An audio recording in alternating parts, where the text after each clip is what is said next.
Oi pessoal, nossa conversinha de sábado. Olá, sejam todos bem-vindos. Esse aqui é o canal Estudamos a Bíblia. Eu sou o Carlos, estou aqui compartilhando com vocês algumas impressões sobre a Palavra de Deus. E nessa série eventual, ocasional, sem uma programação assim muito definida, eu às vezes respondo as suas perguntas, algumas vezes eu só comento o que vocês falaram, e algumas vezes eu só me junto a vocês na dúvida, mas o nome da série é Pergunte Aqui. Vai que eu sei responder. Eu digo isso porque não quer dizer que eu sei responder. Quer dizer que eu gosto de conversar com vocês sobre isso. E eu vou começar aqui falando um pouquinho, talvez eu vou chamar isso aqui de um editorial, ou sobre a linha editorial do canal. Algumas considerações que eu acho que ajudam a gente nesse diálogo tão legal, Bastante gente, ao longo da história desse canal, dessa brevíssima história, me indaga, e eu acho que é muito natural essa pergunta, Qual é a minha religião? Onde é que eu congrego? Qual é o nome da placa que vai lá na frente? Qual é o nome com o qual eu me identifico? E eu sempre me neguei a falar isso, por diversas razões. É uma questão pessoal, mas muito mais porque eu sei que muita gente é cabeça muito pequena e vai ficar atacando independente do nome que eu disser aqui.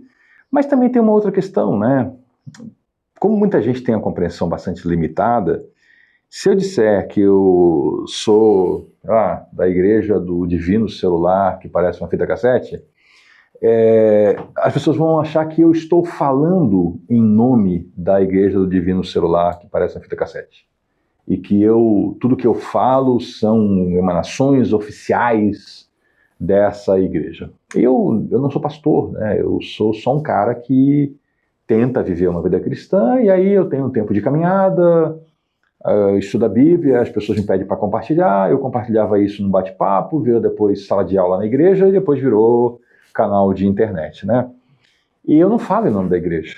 Então dizer um nome aqui vai levar muita gente a esse entendimento. E aí eu caio para uma outra questão que tem acontecido agora de maneira mais recente. Nesse momento no canal, no momento que eu estou gravando esse vídeo, está sendo publicada a série de vídeos da Carta de Paulo a Tito, e também isso já aconteceu em outros momentos, Tem gente muito indignada comigo, normal.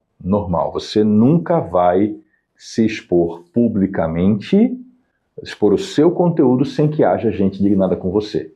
Se você for dar aula sobre canequinha esmaltada da vovó, vai ter gente indignada com você. Mas aí tem uma indignação aí que acontece de tempo em tempo, que é a explicação que eu dou da Bíblia Sagrada sobre bebida alcoólica, que não é proibido pela Bíblia, que Jesus bebia bebida alcoólica, tanto que chamava ele de beberrão, produziu o melhor vinho de todos, lá no casamento em Caná, e que a Bíblia condena severamente a embriaguez. E aí, claro, tem a conversa tradicional, aquela bobeira toda, que a Bíblia não disse isso, que na verdade disse aquilo outro, e que tá tudo. E não é, Existem traduções, existe um trabalho ali, vinho é vinho mesmo, suco é suco, mosto é mosto. Mas aí vem uma objeção que aqui para o canal ela é inédita, e está sendo repetida essa objeção, que eu deveria tomar cuidado com o que eu falo, porque as pessoas podem fazer a coisa errada, que é muita responsabilidade, que eu vou responder por isso, e aí tentam me induzir a não falar a verdade, a fazer o que muita igreja por aí faz, Mente para as pessoas, tratam as pessoas como se elas não fossem seres humanos integrais, como se elas fossem pessoas incapazes, e aí dizem para elas assim, eu vou criar uma lista de regras aqui, porque você não é capaz de viver a vida cristã, Eu sou, você não é, então eu vou dizer como é que você vai viver. E aí eu volto para aquilo que eu tenho falado. Essas pessoas, elas consideram que Deus é um legislador incompetente, porque Deus criou suas leis, mas para essas pessoas, elas têm que criar outras, Porque aqueles outros ali não vão entender, Então, Carlos, você vai ser cobrado aí, hein? Olha a sua responsabilidade. Você está dizendo que as pessoas podem beber. Eu estou afirmando isso. Você pode beber bebida alcoólica. É bíblico isso. Você não pode se embriagar. Estou dizendo, estou aqui reafirmando. Com toda tranquilidade, diante de Deus, com consciência limpa e com a Bíblia aqui do meu lado. Porque isso é bíblico. Tá? Você não pode se embriagar. Agora, eu sei que tem igrejas que vivem isso e querem que eu viva isso nesse canal. Tem gente querendo pautar o meu canal. E tem gente querendo pautar o meu canal desde que o canal existe. Você devia ensinar isso, você não devia ensinar aquilo. Gente, vou dizer duas coisas para vocês que querem pautar o meu canal. Uma, vocês podem criar o canal de vocês. E aí vocês terão a mesma liberdade que eu tenho. Outra, vocês não são obrigados a assistir meu canal. Mas a gente sabe como é que funciona, né? As pessoas elas querem assistir e elas querem que eu diga o que elas querem dizer. Elas não querem assumir a responsabilidade de botar a sua cara, de dizer seu nome e de se publicarem, né, como pessoas que assumem o que estão dizendo. Não, elas querem que eu diga por elas o que elas querem. Então fica essa bobeirinha, olha, as pessoas não vão entender e elas vão fazer coisa errada. Então você não devia dizer para elas o que está escrito na Bíblia certinho, você devia dizer para elas que não deve beber não. Não, eu vou dizer a verdade que está na Bíblia. E se as pessoas fizerem coisas erradas, se você fizer coisa errada, o problema não é meu, é seu. É você que quer fazer coisa errada. Se você tem acesso à palavra de Deus e você vai lá e peca, não é problema meu, é problema seu. O que eu tenho que fazer é estudar a Bíblia e ensinar a Bíblia para você. Se você pegar esse ensino e dizer, então já que lá naquele canal falou que pode beber, vou para o boteco e encher a cara. Problema seu. E quem vai se ver com Deus é você, não sou eu, porque não foi isso que eu ensinei.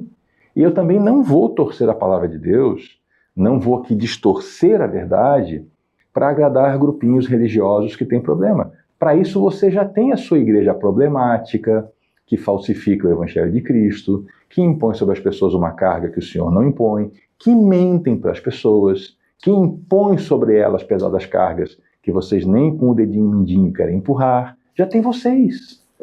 Não precisa eu fazer isso, já tem vocês. Então, vocês que estão vindo aqui, estão tão incomodados, repito, duas coisas. Façam seus próprios canais de internet e assumam, né? E vocês não são obrigados a assistir meu canal, né? Mas vamos prosseguir aqui com o nosso bate-papo tão gostoso. Essa foi a primeira resposta, não a uma pergunta, mas a uma série de objeções de gente que quer pautar meu canal mais uma vez. E eu continuarei não sendo pautado. Aliás, eu não sou pautado nem pela minha igreja. Nem a minha igreja pauta o meu canal, porque o canal é meu, não é da igreja. A igreja tem o canal dela, e aí lá é falado conforme as diretrizes da igreja. No meu canal eu tenho a minha liberdade, e por isso também eu tomo cuidado de nem citar o nome da igreja, para que jamais haja uma confusão de qualquer parte de alguém dizer, mas você está falando em nome da igreja, e você não pode falar isso. Não, eu falo em nome meu. Olá, eu sou Carlos, aqui nós estudamos a Bíblia. Senhor Carlos, João, filho de um sacerdote, também não deveria ser um sacerdote? Boa pergunta, porque me demonstra que tem alguém lendo a Bíblia com um olhar atencioso, com um olhar cuidadoso. A pessoa não lê só assim, né? João, filho de Zacarias, filho de fulano, filho de fulano, filho de fulano. Não, a pessoa está lendo assim, peraí, sacerdote, como é que funciona isso aqui? Então, vou lhe dizer que eu não tenho uma resposta exata no texto bíblico, eu tenho uma resposta que a gente busca na história e na interpretação e em bons autores que buscam na história e na interpretação. No tempo lá de Jesus, o sacerdócio ele era visto como um direito e algo muito desejável. Tá? Mas eu vou ter que fazer um recorte para os dias de Arão, para mostrar o que mudou. Quando Arão foi instituído como o primeiro sacerdote e também o primeiro sumo sacerdote, os sacerdotes eram ele e os filhos. E aí o sacerdócio foi passando de pai para filho. Quando nós chegamos na época do rei Davi, que ele vai organizar o sacerdócio lá em Jerusalém, é muita gente o sacerdócio. Então ele já tem que organizar um sistema de rodízio, porque o sacerdócio também envolvia o sustento sacerdotal, né? As pessoas oficiavam no templo e recebiam sustento. Quando a gente chega na época de João Batista de Jesus, o rodízio estava de tal forma que a gente lê que o pai de João Batista, no dia que lhe caiu por sorteio, então você vê que aí já tinha uma quantidade muito grande de gente, ele vai lá para o templo. E claro que tinha os que oficiavam lá continuamente, rodízio de famílias e tal, mas era muita gente. Então o sacerdócio era algo desejável, sim, mas era muita gente. Então alguém não atender ao chamado sacerdotal não botava o próprio sacerdócio em dificuldades. Era muita gente para isso. E João Batista, ele tem um chamado diferenciado. Ele não atende ao sacerdócio segundo a lei, então ele não vai para o templo fazer a formação dele e virar um sacerdote, mas ele tem uma forma diferenciada, porque ele é, ao mesmo tempo, alguém que está ali no Novo Testamento, citado nos livros do Novo Testamento, mas que tem uma característica de profeta do Antigo Testamento. Então ele é como se ele fosse o último profeta daquela mentalidade profética do Antigo Testamento, mas que ele profetiza já no período do Novo Testamento. E ele tem o chamado de preparar o caminho para o Senhor. Ele é a voz do que clama no deserto. Então o chamado dele é ainda superior, né? Se o sacerdote ele faz a mediação entre o povo de Deus e Deus, João Batista ele faz a mediação entre aqueles que precisam conhecer Deus e o Deus encarnado, que é Jesus Cristo. Ele chama as pessoas e apontam: eis o Cordeiro de Deus que tira o pecado do mundo. Importa que ele cresça e eu diminua. Eu não sou o noivo, eu sou o amigo do noivo que se alegra com o casamento dele. E ele aponta para Jesus. Então, uma função que eu diria que, em sentido figurado, é uma função sacerdotal ainda mais elevada. Mas, novamente, não tem uma resposta na Bíblia para ele dizer isso. O fato é, ele tinha, sim, o direito de ser sacerdote, mas não me parece, né, e eu cuido aqui com as palavras, que ele tinha essa obrigação, e a obrigação dele era atender esse chamado superior de ser lá aquele que Isaías falou, né? Uma voz que clama no deserto. E isso ele foi. Espero ter ajudado. Não tenho uma resposta precisa, mas você já sabe que isso acontece bastante por isso aqui, né? O professor Alexandre, ele iniciou uma série de estudos de Jó numa comunidade e ele está nos agraciando com os vídeos desse material. Se você olhar aqui na seção de inscritos do meu canal, eu sou inscrito num canal chamado Estudante Alexandre. É o mesmo canal Miau, que tanto comenta aqui pelo canal, agora ele está com um canal novo, né? E eu pedi a ele que compartilhasse com a gente, ele está lá compartilhando. E aí, antes de ele soltar o primeiro estudo, ele comentou aqui comigo, né, numa conversa, a gente tem bastante conversa aqui nos comentários, e eu ainda não tinha visto esse primeiro vídeo, agora já tive o privilégio de vê-lo, recomendo, tá? A Bíblia nos diz, em Jó 2,10, que em tudo isso Jó não pecou com os lábios. Mas teria Jó pecado de alguma outra maneira? E aí eu comentei com o professor, né, que eu estava aqui, eu ia me remeter a uma antiga fórmula confessional. Fórmulas, na história da igreja, são textinhos, né, que são preparados, já prontos para uso durante o culto, porque facilitam a vida. Eu, quando vou, por exemplo, faz tempo que eu não vou, mas visitar alguma igreja de algum amigo, para algum evento que está acontecendo, alguma coisa, e se é uma igreja que tem uma liturgia muito aberta, às vezes o povo fica meio, o que vai acontecer agora, né? Agora, você imagina numa realidade onde praticamente 100% das pessoas eram analfabetas, não tinha recursos de mídia, telão, não tinha nada disso, não tinha nem alto-falante e microfone, né? Para você ajudar as pessoas na adoração dentro de uma celebração.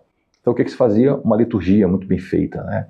E aí as pessoas já iam para a igreja sabendo o que acontecia em cada momento. E a liturgia também usa fórmulas, né? E aí eu estou dando aqui uma fórmula de confissão muito antiga, uma fórmula medieval, é claro que é baseado na Bíblia.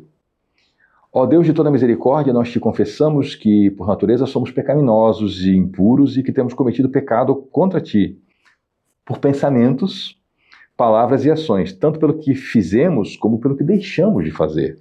Merecemos por isso a tua eterna condenação. Ó Deus, por amor de Jesus Cristo, não nos condenes. Tem misericórdia de nós, dá-nos o teu perdão e consola-nos com o teu Santo Espírito.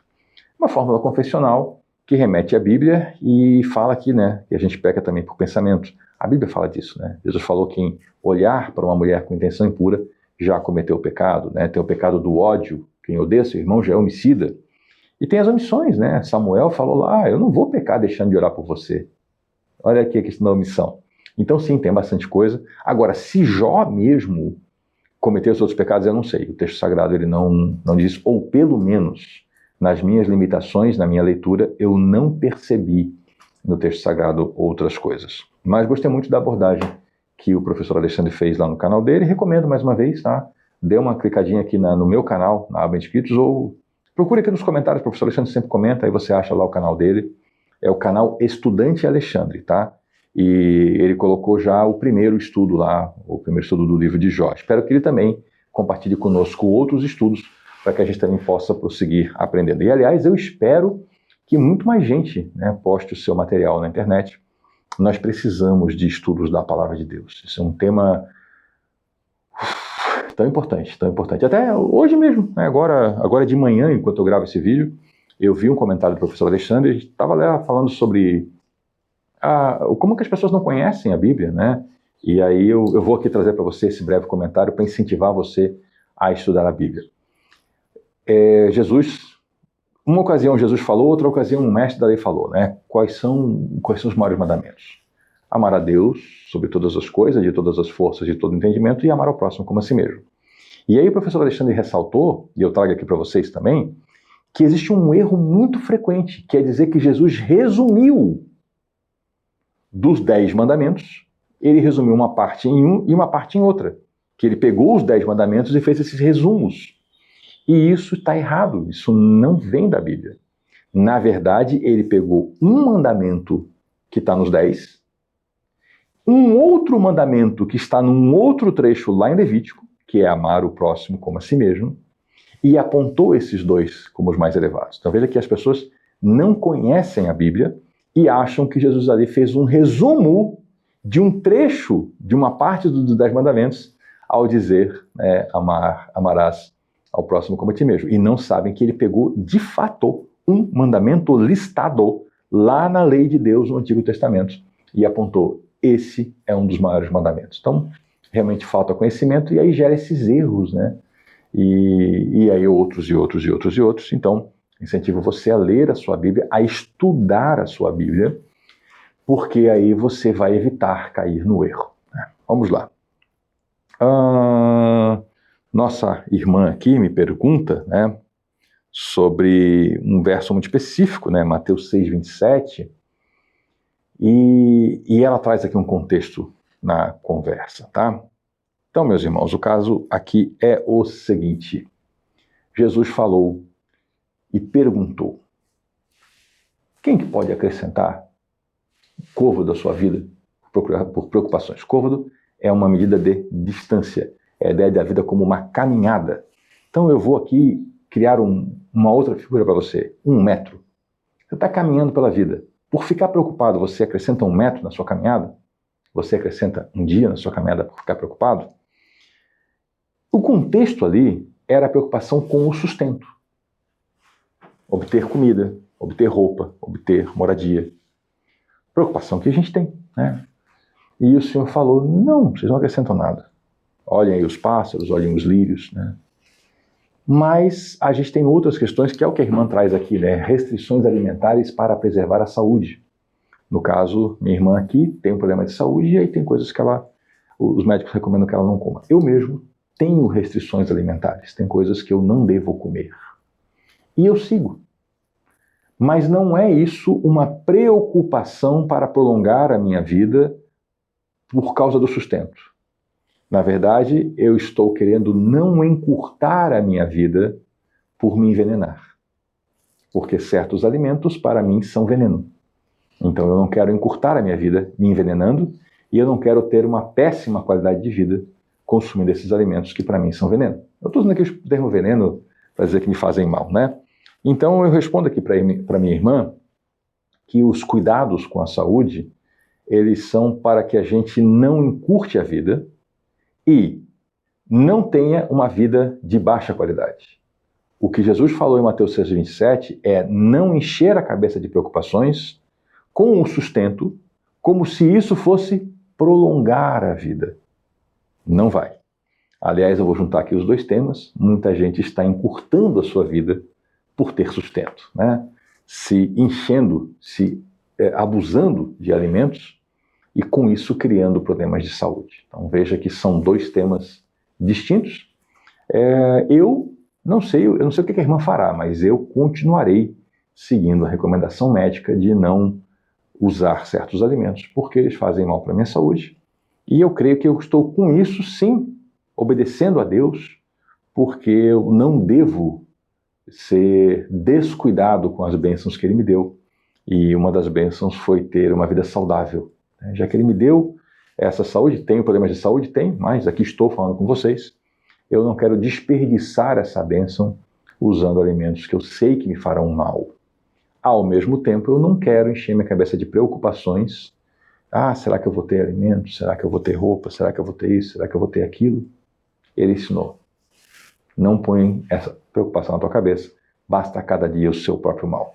Dois temas diferentes, duas práticas diferentes, levando a dois resultados diferentes. Um é, não ache que você vai prolongar a sua vida por se encher de preocupação.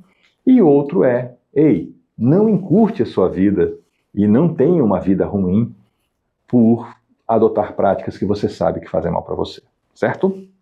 Vamos seguindo. Eu não tenho resposta mesmo. E já falei lá para a pessoa que eu não tenho resposta mesmo, mas vamos para a conversa aqui, né? Conversa legal. Uma pergunta sincera. E ela falou que viu a frase no YouTube. Eu pesquisei também, tem um monte de canal falando sobre isso. Por que Jesus não escreveu nada? Bom, eu já falei que eu não sei, né? Mas vamos lá, vamos conversar um pouquinho, né? E eu falei, olha, eu vou aqui compartilhar as minhas divagações, né? Eu não vou tentar aqui uma resposta técnica, tem pessoas que tentam respostas técnicas, né, do porquê ele não escreveu nada, e eu não vou tentar, gente. Pode ser, pode não ser, mas isso você pesquisa em outros canais, tem canal muito bom nisso, tá? Tem canal aí que traz perspectivas teológicas, históricas. Eu fiquei pensando assim, eu me propus, será que eu conseguiria pensar numa perspectiva poética, né, para Jesus não ter escrito nada? Veja que eu não estou tentando dar uma resposta, tá? Eu estou compartilhando as divagações da minha mente e eu que tenho um certo apreço pela literatura e pela poesia. E aí eu pensei, eu acho que eu vou arriscar alguma coisinha aqui, né? E aí eu fiquei imaginando, né? Fiquei pensando se a gente tivesse um escrito de Jesus. E aí eu pensei diferente. Às vezes eu gosto de dar umas viajadas e me imaginar lá na cena, né? Aí eu me imaginei lá na Judéia, lá olhando os discípulos de Jesus, os apóstolos, né? E eu vou me infiltrando lá no grupo, e aí eu arrisco. Tem uma falando, Jesus, Jesus, não sei o que. Jesus, escreve alguma coisa. Aí eu me arrisco lá, Jesus, escreve alguma coisa pra gente aí. E aí eu imagino, numa liberdade poética, né? Ele virando para mim e diz assim, estou falando contigo, rapaz. Eu estou aqui, sou eu que estou falando contigo. Presta atenção no que eu estou falando, menino. Né? Ou então, o João pode virar para mim e dizer assim, Pedro falou um negócio outro dia e apareceu um vozeirão do céu e falou assim, presta atenção no que ele está falando. É meu filho amado. Rapaz, presta atenção no que ele está falando. E eu posso assistir, não, Jesus, mas assim, se o senhor escrevesse um livro, tipo um manual, né? Eu sei que Mateus está tomando nota, eu já vi ali, né? Eu já vi João que está ligadinho, aquele rapaz que correu pelado, eu acho que é João Marcos, né? Eu sei que vai sair muita coisa boa, mas o senhor mesmo, você não podia escrever alguma coisa assim? Aí eu faço cópias pro pessoal, e aí eu tento imaginar Jesus, eu imagino Jesus bem-humorado, tá, gente? Eu sei que a gente vai me chamar de herege, já me chamam de herege a vida toda, né? Já me chamaram de herege até por engano, né? A pessoa foi escrever uma coisa e o corretor mudou e saiu herege. Eu falei, poxa, até o teu corretor me chama de herege. Mas eu imagino Jesus muito bem-humorado, assim, rapaz, estou aqui conversando contigo, eu vou continuar conversando contigo. Não, mas senhor, e os outros que virão depois, né? João falou, né? Os que virão depois, né? Ele falou, eu vou conversar com eles também. E aí eu estou aqui, né? Eu estou aqui nesse meu estúdio, nessa sala aqui, muito bem-humorado, e eu não estou imaginando, eu sei que ele está aqui. Eu sei que ele está em mim, na minha vida, e eu sei que ele me ensina, eu sei que ele fala comigo, né? Não estou falando que eu ouço um vozeirão, não estou aqui dando aquele golpezinho, né, de dizer que tem uma cadeira aqui, que eu vejo ele na cadeira. Não. Você entendeu, né? Eu tenho uma história de vida com ele, eu tenho uma caminhada com ele, e ele me ensinou tanta coisa, né? E ele me ensinou também por meio dos escritos dos outros, mas na minha maneira, assim, sei lá, talvez infantil, de pensar nessa pergunta, e não tentar dar uma resposta técnica, porque eu não tenho, e tem pessoas que tentam, e eu acho que elas são mais competentes nesse tentar do que eu sou, mas essa minha maneira assim um pouco poética de pensar nisso, eu penso, ele ainda conversa comigo. Ele está aqui conversando comigo. Eu tenho os livros, eu tenho Mateus, Marcos, Lucas, João, eu tenho todos os livros da Bíblia, mas eu tenho ele, né? Eu tenho ele. Então veja que não é uma razão, uma explicação do porquê ele não escreveu, mas é uma maneira assim, como falei, talvez bobinha, talvez infantil minha, de quando eu penso no meu Senhor, no meu amigo, que me resgatou e que fez tudo por mim, e que é tão bondoso comigo. É uma maneira carinhosa de pensar nele e pensar que ele fala comigo, que ele ainda fala comigo. E que ele fala com você, e que ele fala com o outro. E que se eu pego esse livro aqui, né, maravilhoso, que eu tenho tanto apreço, e se eu perguntar, mas Senhor, por que o Senhor mesmo não pegou tinta, uma pena e um papiro ou um pergaminho e escreveu alguma coisa? Ei, rapaz, eu estou aqui falando contigo. O que você quer saber? O que você quer conversar? Senta aí, ajoelha aí e conversa. A gente conversa. Então, eu deixo você aqui sem resposta, como eu prometi lá no comentário que essa irmã fez, eu prometi para ela,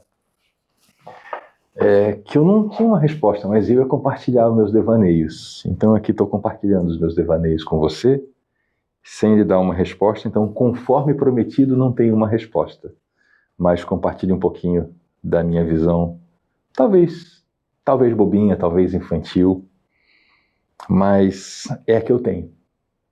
É a que eu tenho, e eu achei muito melhor compartilhar isso com você do que tentar enganar você dizendo que eu tenho uma resposta técnica, ou simplesmente dizer eu não sei, que seria também honesto, mas já que eu e vocês conversamos há tantos anos sobre tanta coisa, um pouquinho mais que eu compartilhe com vocês.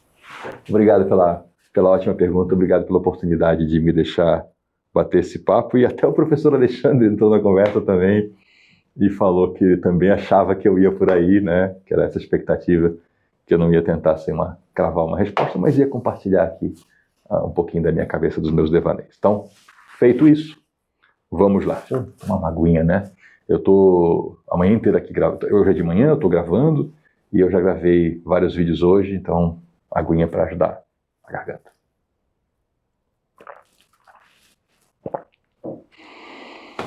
Outro amigo do canal aqui, de longa data, né?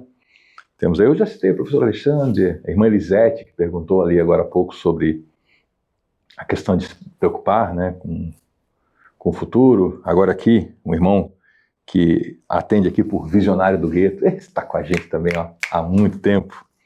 Ele leu aqui e meditou também sobre Tito. Surgiu uma dúvida. Eu vinha falando com vocês, aliás, até eu vou tratar de uma outra questão, de um comentário que apareceu lá a Tito, e a pessoa trouxe um ensino errado. Como é meu costume, eu tirei esse comentário fora, e aí eu já venho aqui para o comentário do meu irmão Visionário do Gueto.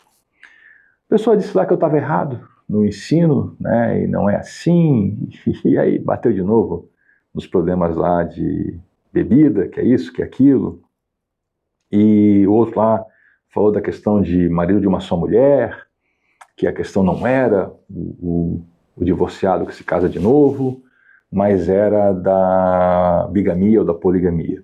E eu tirei o comentário porque eu ensino errado, tá? Eu não deixo ensinos errados ficarem aqui no canal. A pessoa não me fez uma pergunta, ela afirmou que eu estava errado e trouxe o ensino errado, então isso não me permito que fique. E não há elementos históricos para a gente acreditar que naquele período em que Paulo escreve a Tito, a gente tinha um problema de bigamia ou poligamia na igreja, que é o homem que casa com duas ou com mais mulheres. A sociedade daquela época não aceitava esse tipo de casamento. Isso não era uma prática que acontecia. Você falar de bigamia ou poligamia naquelas culturas ali é um anacronismo. Anacronismo é quando a gente pega um evento de uma época e põe em outra. Tá?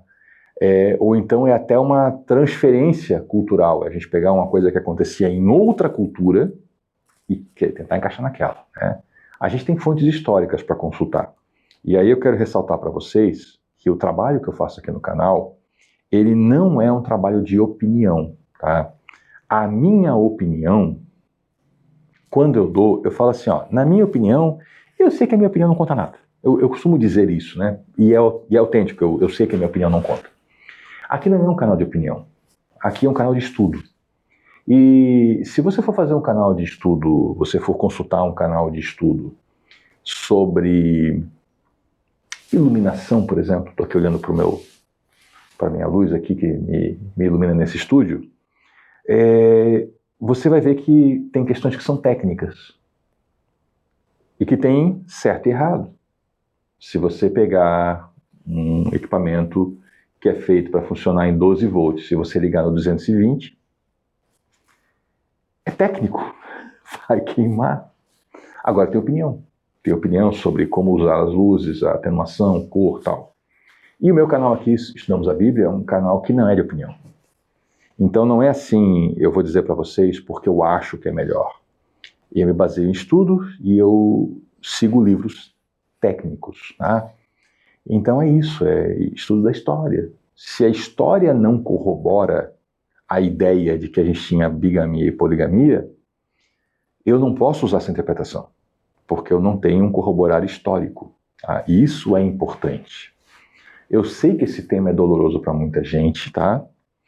E não pense você que eu falo da cadeira de conforto de alguém que tem uma vida perfeita, e aí eu posso apontar dedos e dizer, vocês estão fora, tá? Eu sou alguém que já passou pelo divórcio, tá? Então eu também sou alguém desqualificado para o pastorado. Essa questão que eu falo, eu sei que ela é sensível e dolorosa. Eu não costumo falar de mim nesse canal, mas esse ponto eu sei que é tão doloroso e está gerando alguns comentários que eu achei conveniente, em demonstração de solidariedade a vocês, dizer que eu sei dessa realidade por vivê-la, entendeu? E que eu também estou desqualificado para o pastorado. Mais do que isso, eu trato com meus pastores. Então fico por aqui, tá? É só para dizer para vocês que eu não estou sentado na cadeira do conforto como juiz apontando dedos sem saber dessa realidade. Eu estou aqui humildemente como servo de vocês, como irmão, trazendo o texto bíblico e dizendo, o texto bíblico que aponta as qualificações para o pastorado me diz que eu, Carlos, não sou qualificado. Eu acho que agora a gente pode conversar melhor sobre isso, tá?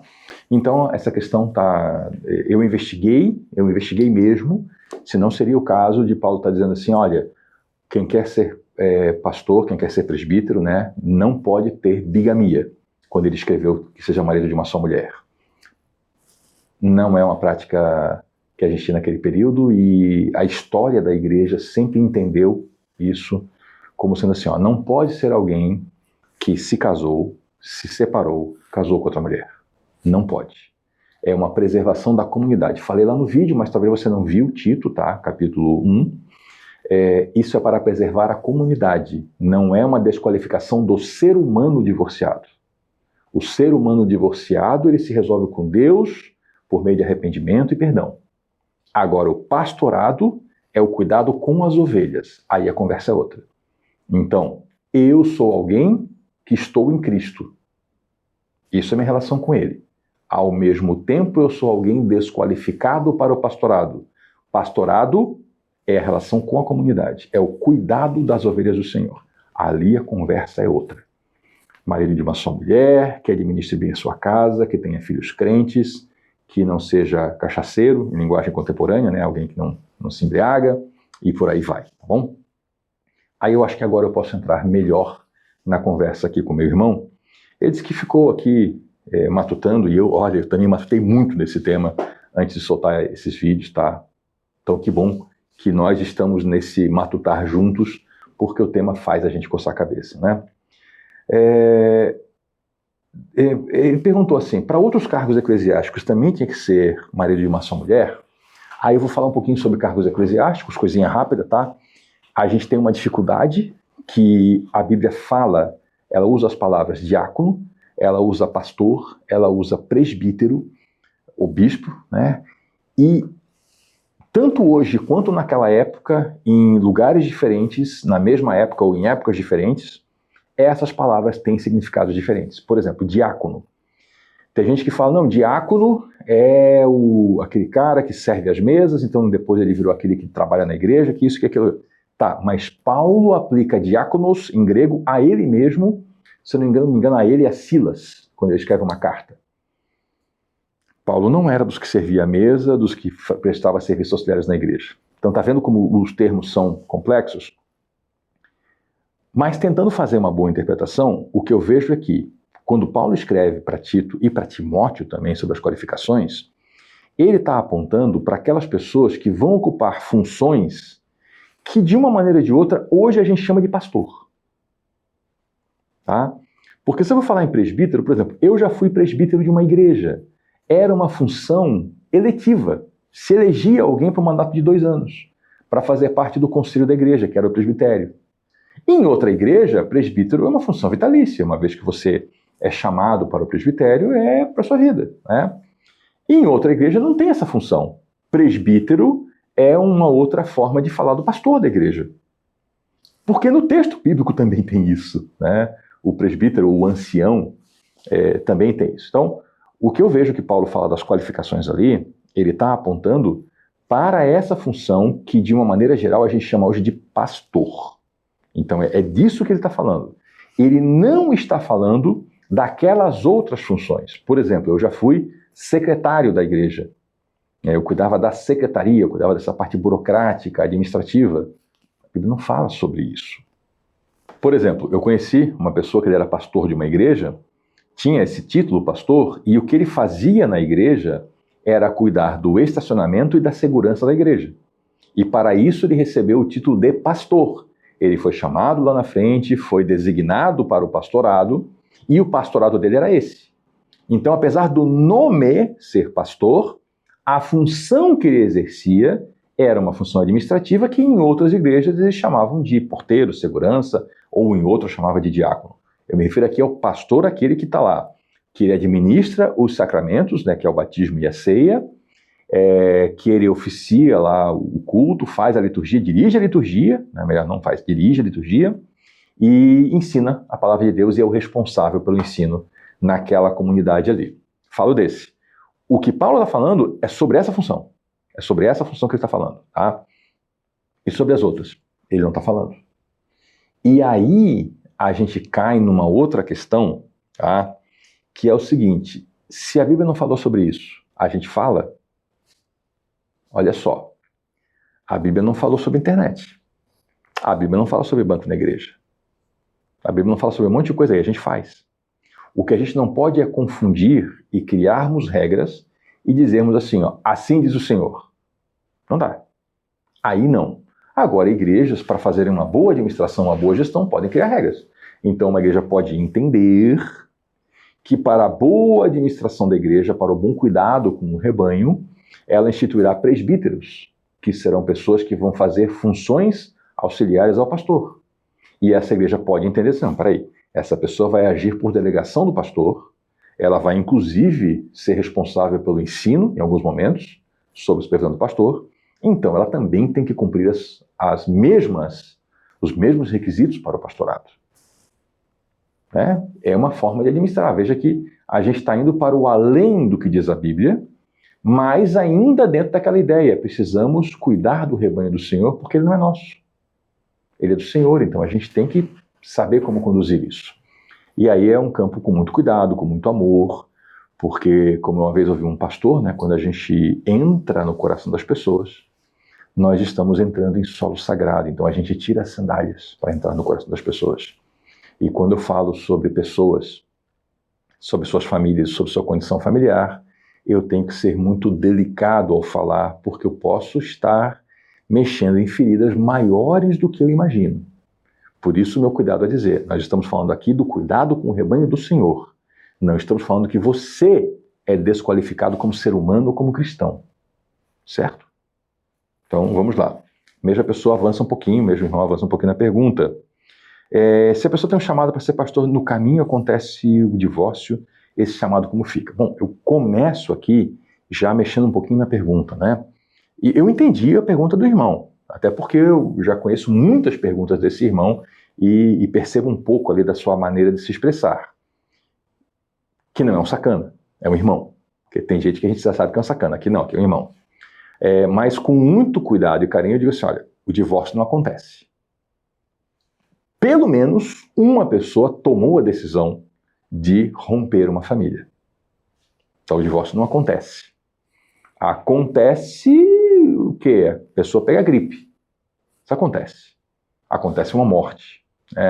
O divórcio é uma decisão, pelo menos, de um.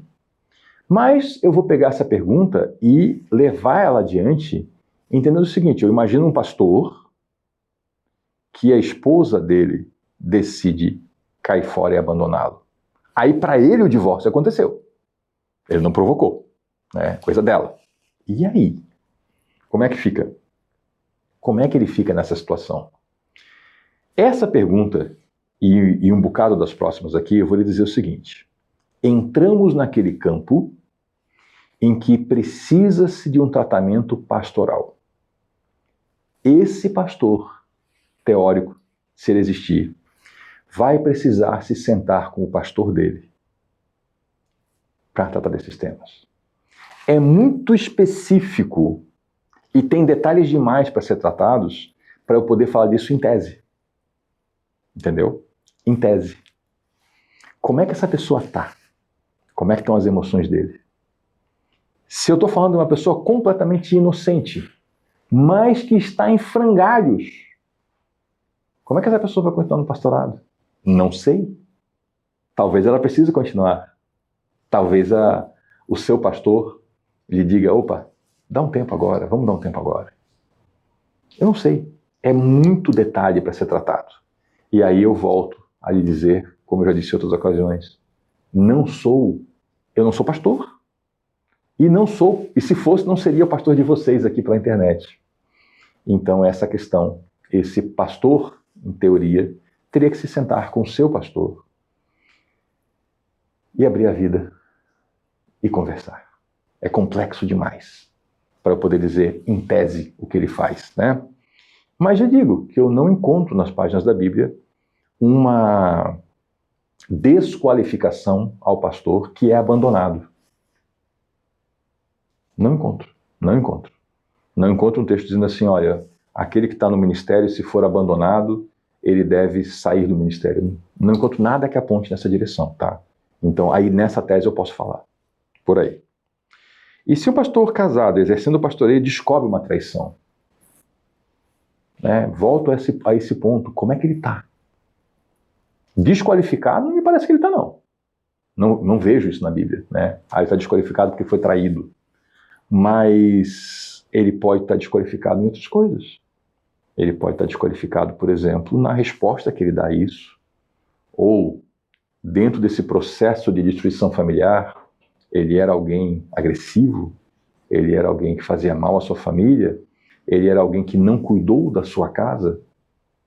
Quem comete adultério é 100% culpado pelo que decidiu fazer. Mas tem pessoas que às vezes não cumprem com as suas atribuições dentro do matrimônio. Um marido que não cuida da sua esposa e que está só querendo saber da igreja e larga a sua família, não cuida dela, se a mulher comete adultério, a culpa é dela. Mas o sujeito deixou de cuidar da sua lavoura. É culpa do outro que passou e colheu o que não era seu. Mas ele não cuidou da sua lavoura.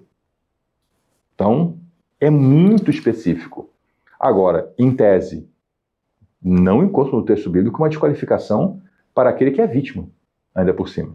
Mas aí, como fica o ministério dele? É bem provável ele casar com outra pessoa, se não acontecer reconciliação. E aí? Eu não sei. Realmente me pegou essa pergunta. Por quê? Porque quando eu leio lá nos evangelhos sobre o adultério, a gente vê que é causa, é justificação para divórcio. A pessoa traída, ela tem o direito de se divorciar, sim.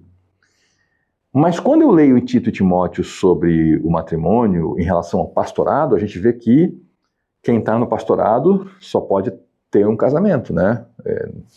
Vamos dizer assim, tratando de uma maneira talvez mais legislativa, não pode ter cônjuge vivo andando por aí, tem outro cônjuge por aqui, né? E aí eu não sei, né? A pessoa, se ela foi... Eu tenho certeza assim, que ela está ok diante de Deus. Ela foi traída e casou de novo.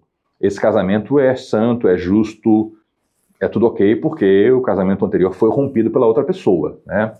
Agora, e o pastorado como fica? Aí eu não sei dizer. Eu não sei dizer, e eu sou propenso, pensando na lógica de que a gente está preocupado com a comunidade, na questão do pastorado, a gente não está preocupado aqui, o foco não é a salvação do pastor, é a manutenção da comunidade.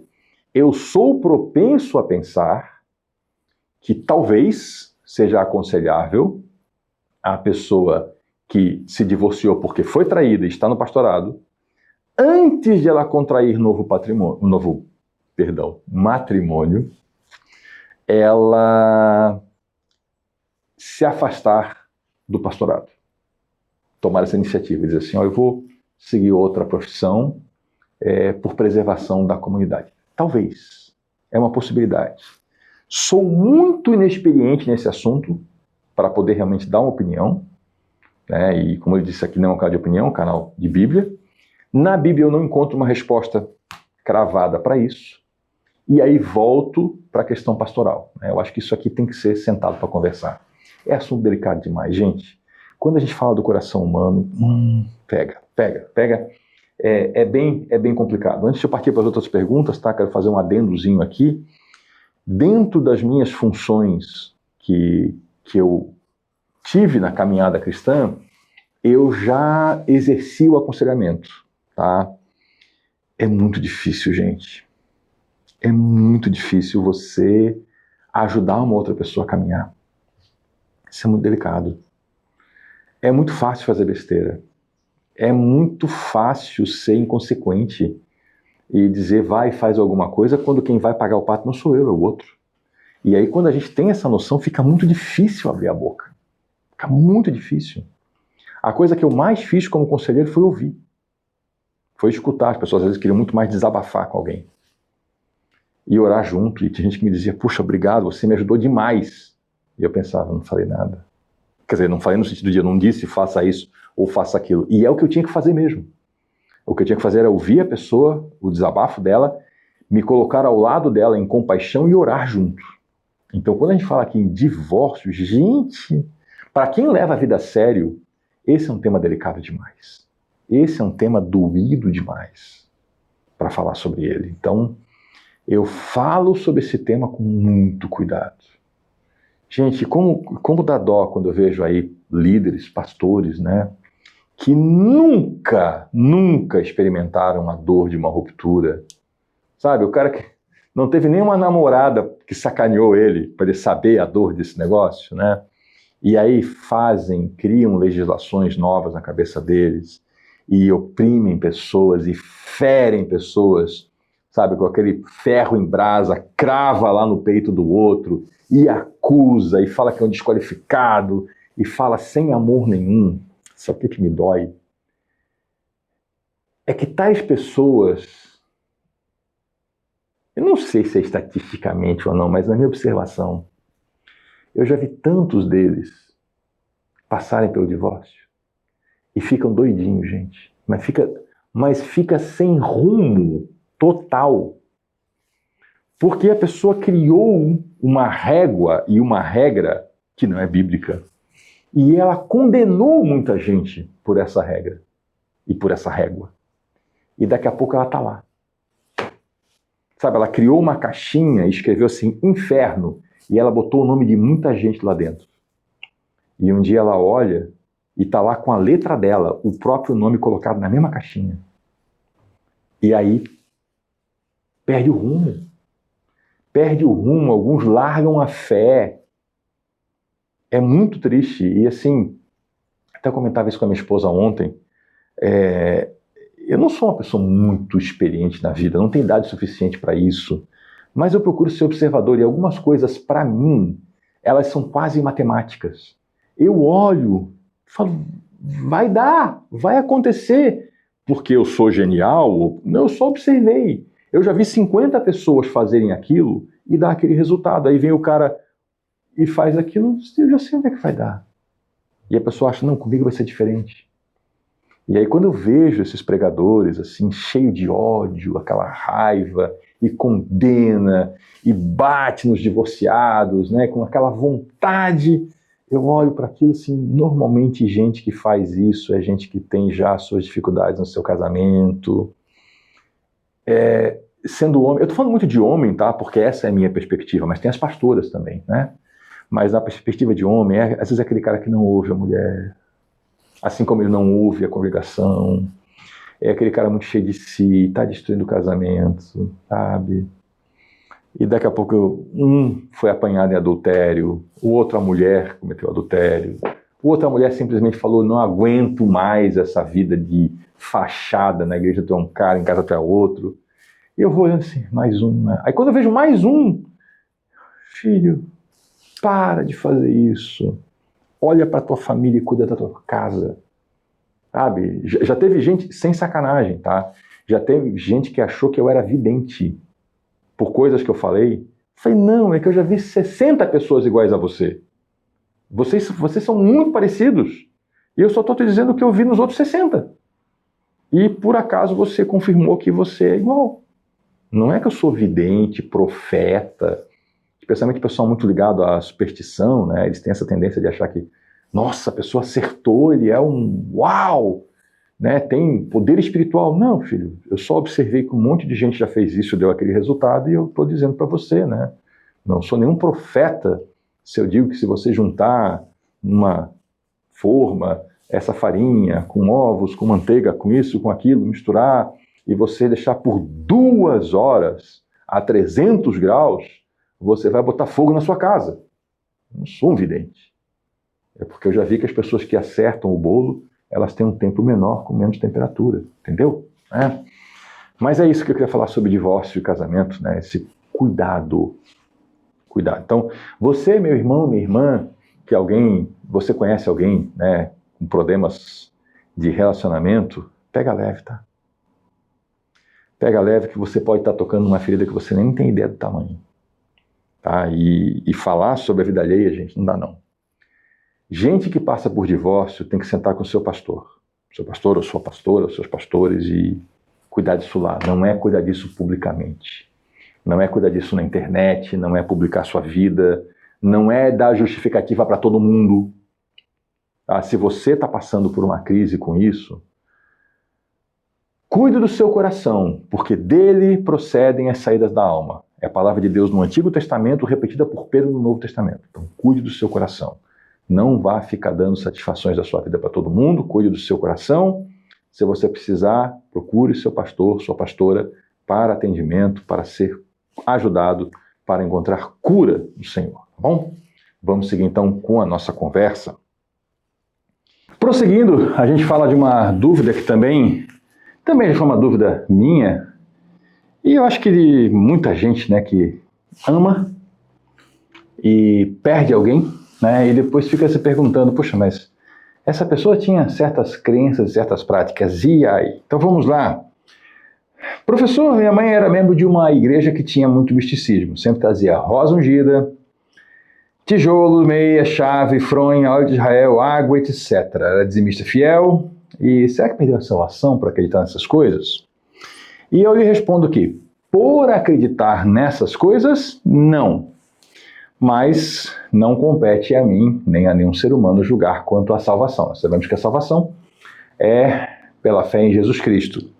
E essa pergunta, ela me faz pensar, porque eu tenho os meus próprios pecados que me são ocultos, né?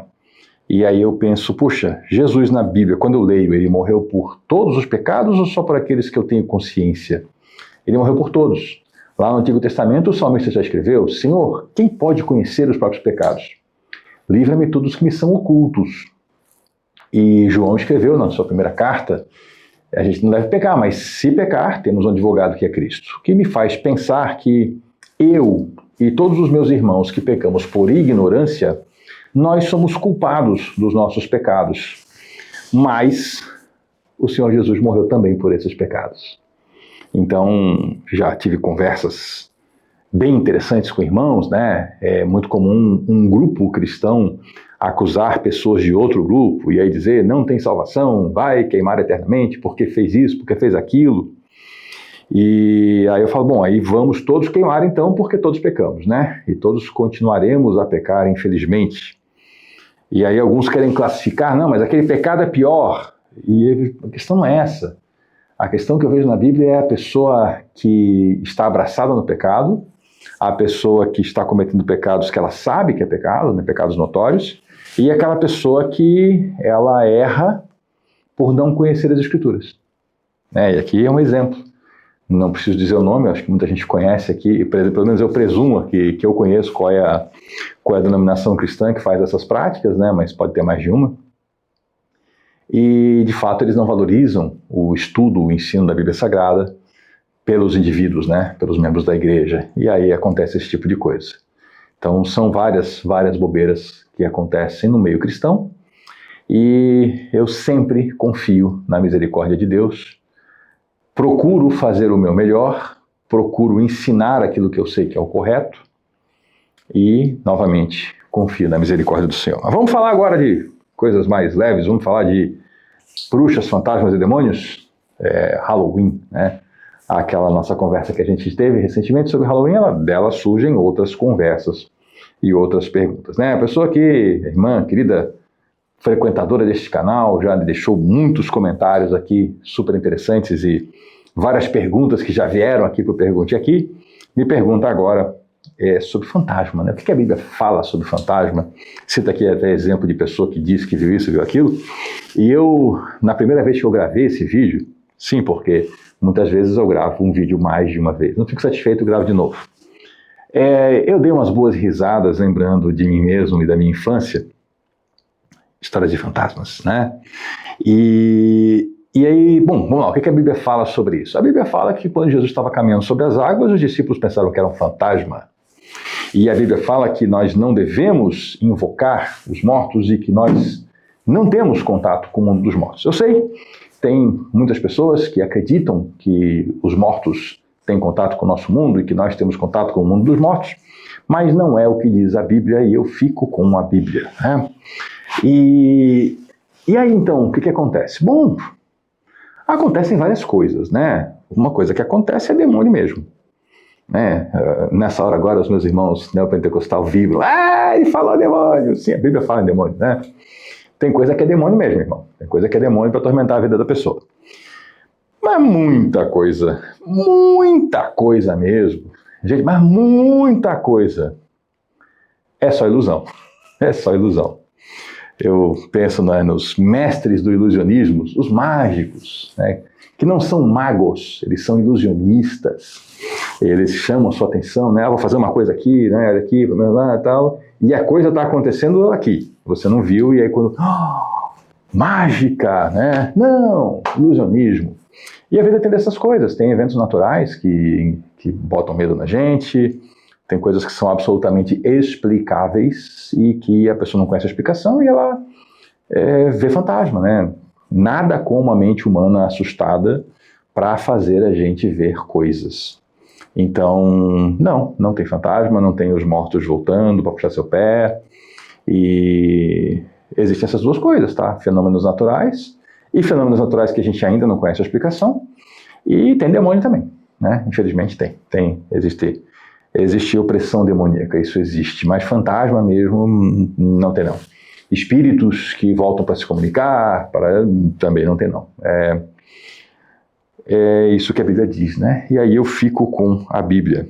A pessoa que traz toda uma gangorra que balança, não é fantasma não. Não é fantasma não. Eu posso contar umas também aí, que eu já passei, né? E contar as explicações do que aconteceu. Mas vou para mais simples. A casa da minha infância, casa de madeira, e a casa estralava.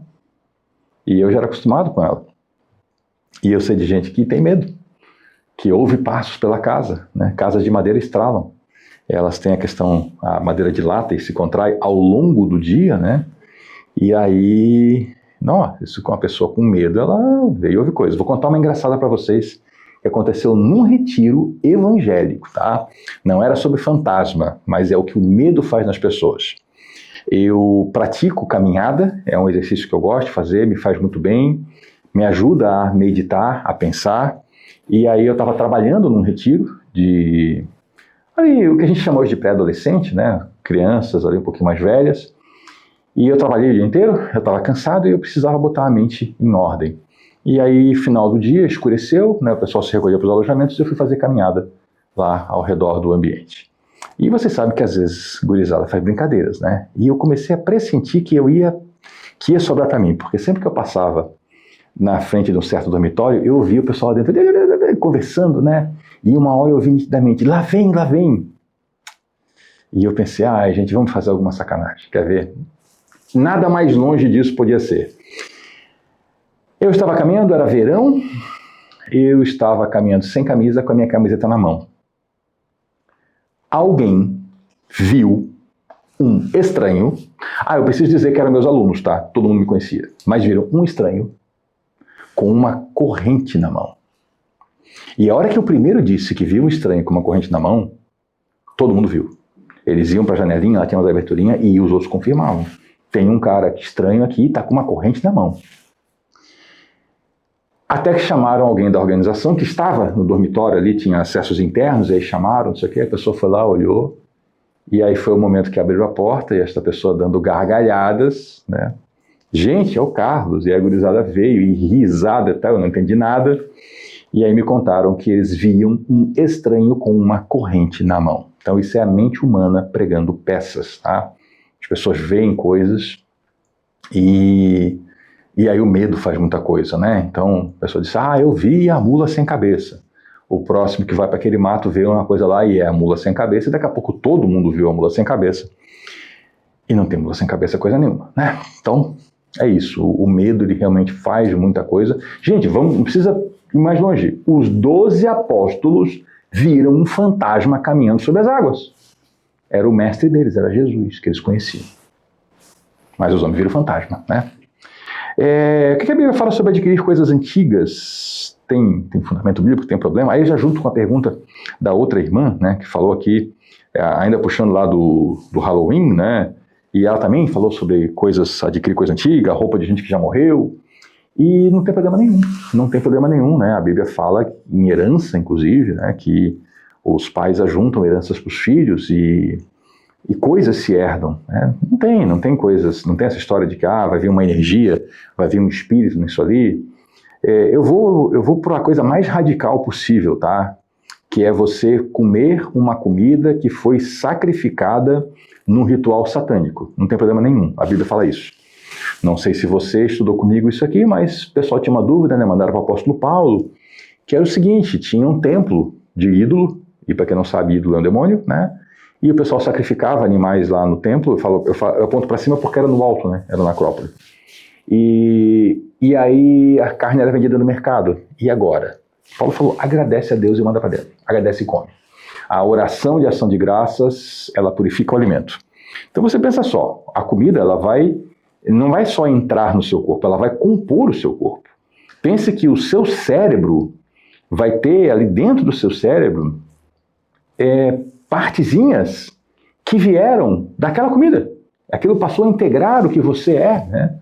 Se você quiser falar aqui um pouquinho mais em linguagem técnica, vão ter aminoácidos no seu cérebro, lipídios e minerais e tudo mais que tiveram um dia lá naquele animal que foi sacrificado a um demônio. Não tem problema, você agradece e põe para dentro. Quanto mais, se você vai lá na loja de imóveis antigos e compra aquela cômoda que você anda namorando, achando bonita, né? E aí quando ela chega na sua casa, quando você está na loja ainda, você agradece a Deus, você faz ação de graças, né? Agradece. Obrigado, Senhor, porque eu pude comprar essa cômoda. Você ganha aquela roupa que já foi usada, que foi de um parente seu que faleceu, e você fala assim, Senhor, obrigado, porque essa roupa que serviu meu parente agora serve a mim também. Obrigado pela tua dádiva da roupa. Se um alimento que vai para dentro, não tem problema, imagina um objeto, né, que fica fora. Então fique tranquilo, eu sei que tem muita preocupação, porque tem muita crendice também, né? Mas fique tranquilo, tá? A Bíblia deixa bem claro, você agradece a Deus e recebe e está purificado.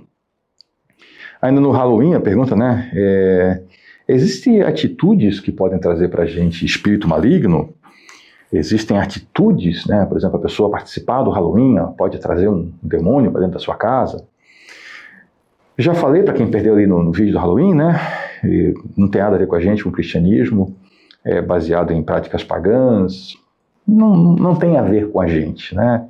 Então, prefiro me manter longe dessa prática, mas aí tem essa preocupação, né? E aliás, eu já vi muito esse ensino em grupos, você dá brecha, né? E a própria expressão brecha, ela vem de algum lugar, ela vem de algum livro, né?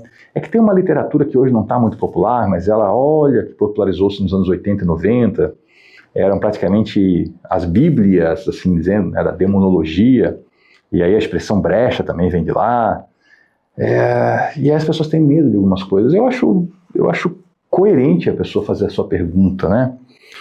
Então vou lá.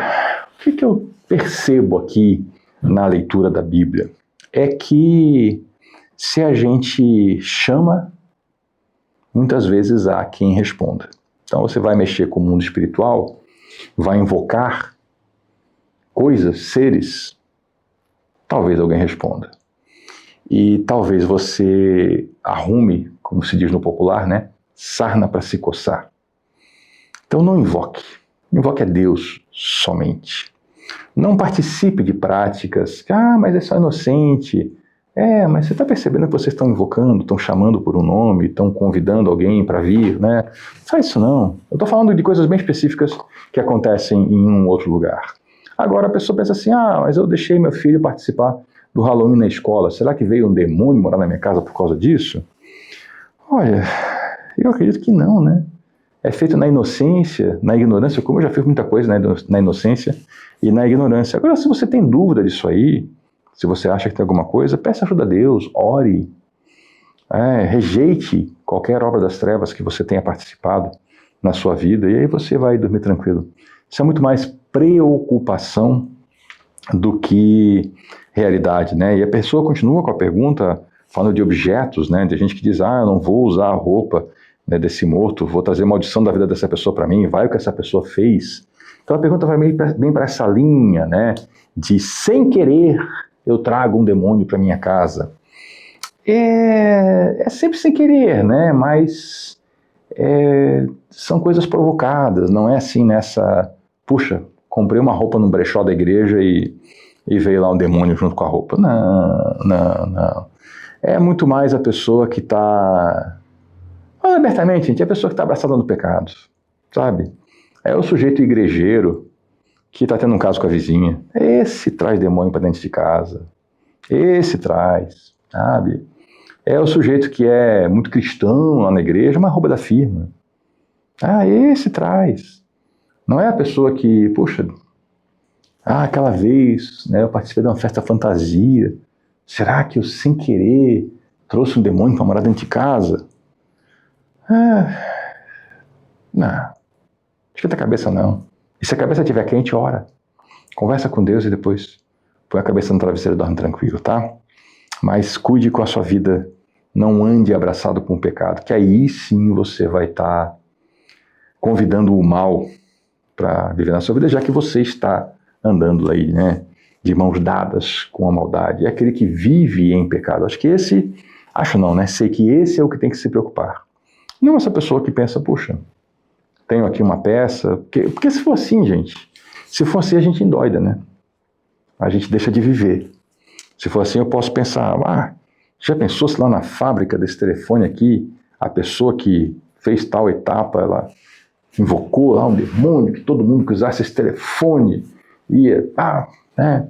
Já pensou se essa iluminação aqui, o cara que fez a entrega lá da transportadora, ele pegou todas as compras lá e fez um ritual, né? Poxa, já pensou se esse sapato que eu uso, que é de couro, o boi foi abatido num ritual satânico?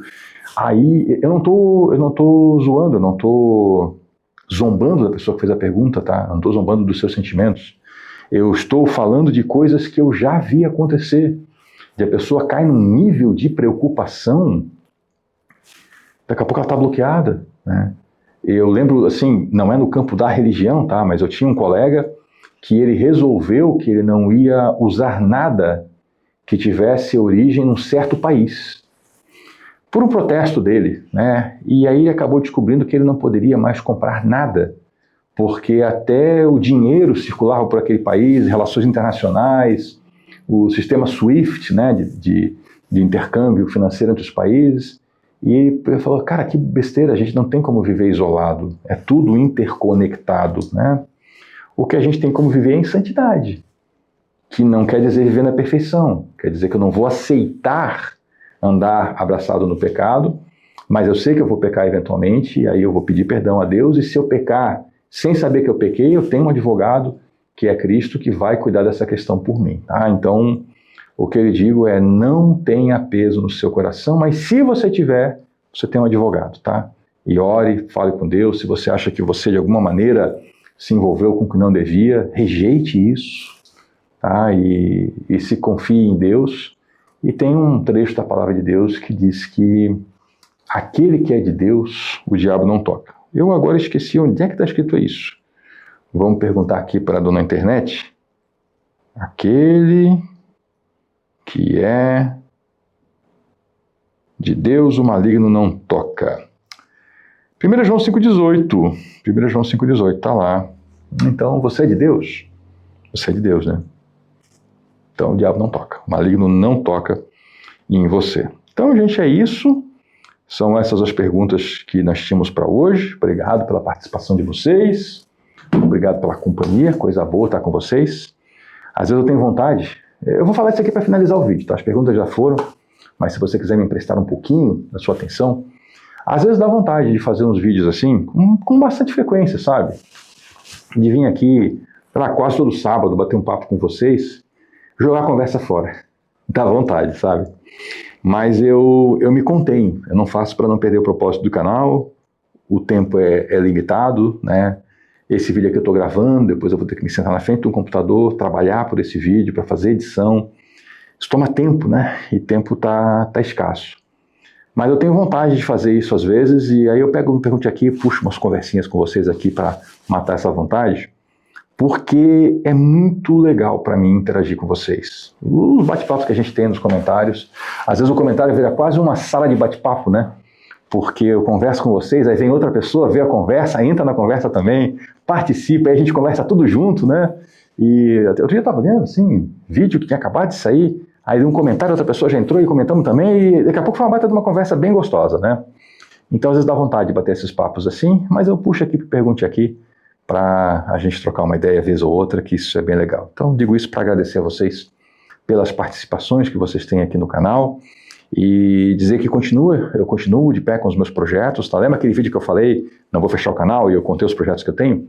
Os projetos não só estão de pé, como estão andando, tá? Aqui eu já estou com um estúdio novo, uma hora dessa eu tenho até que não pergunte aqui desse, botar umas câmeras meio fora de posição para mostrar aqui o estúdio. E eu sigo me preparando com o projeto do Gênesis, que eu ainda não sei quando é que eu vou começar a gravar, isso demanda bastante de mim, tá? Outro dia, o professor Alexandre me pediu umas aulas sobre patrística, e aí ele até foi bem compreensivo, né? Agradeço aí a compreensão, dizendo que sabia que o canal me demandava bastante, mas estava muito interessado. E aí eu admitia a minha falha de conhecimento nessa área. Eu quero muito aprender nessa área, até recomendei para ele um canal muito melhor que tem aqui no YouTube, sem dúvida, né? E quero estudar essas áreas também. Então, às vezes eu tenho vontade de conversar algumas coisas com vocês, mas me falta conteúdo, me falta conteúdo. Então eu fico nisso aqui, não que eu seja bom, mas eu acho que eu consigo me virar, que é falar sobre, comentar o texto bíblico.